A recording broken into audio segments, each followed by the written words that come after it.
we always snap the charcoal. We never use it as a long stick. We break it into little tiny pieces about 1/2 inch long.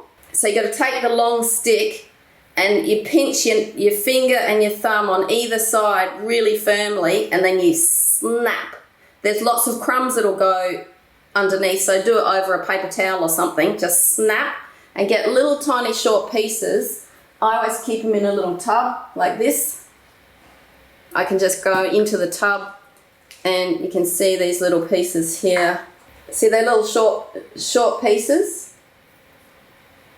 Now, this is the same thing with pastel. When you come to the pastel part of the course, it's the same thing. You buy the stick, it's a long stick, but your first job is to break the stick. Everyone goes, oh, I've got a brand new box of pastels. Ooh, it's so pretty. Look at all these lovely, long, pretty sticks. I'm just going to leave them as that and just draw with the little ends of it. But you're not painting then. So with charcoal, instead of using it like a pencil, where you're just drawing on the end of it, I very rarely use it like that. If I need to do a really sharp line, I'll switch and do, chink on the end of it. When you have your stick of charcoal that's broken, instead of drawing with it like a pencil where you pick it up and you just draw, so it's got a sharp end there and you're just drawing like a end of a pencil, you lay it down flat and you use pincers, just your finger and thumb, and you go down over the top, pick it up like a pincer like this. That's how you paint with charcoal. So once I'm painting with it with pincers over the top, some of you have already seen this in the charcoal course.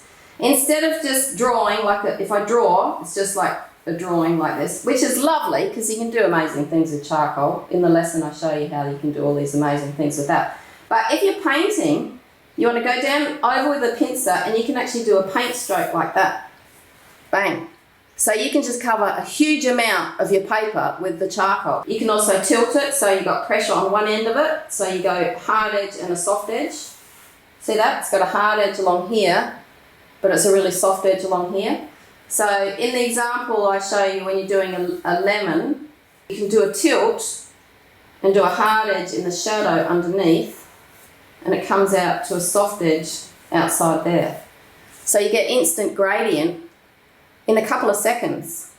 But it depends on you breaking the stick. You've got to break the stick into little pieces and then you'll be able to paint with it. So this is what I call a run stroke, like a normal paintbrush stroke. But you can also do a sword stroke where you run it along the barrel, so like this. I always do sound effects with sword strokes. Just run it sideways along the length of the barrel, and you get these really sharp lines that are quite straight. It helps you to actually do really straight lines by doing a sword stroke along the side of it. But being able to paint with it like a paintbrush opens up a whole world where you can just do things really fast. There's your rose. So it's just a beautiful medium when you start treating it like a painting medium by breaking it up into the little sticks.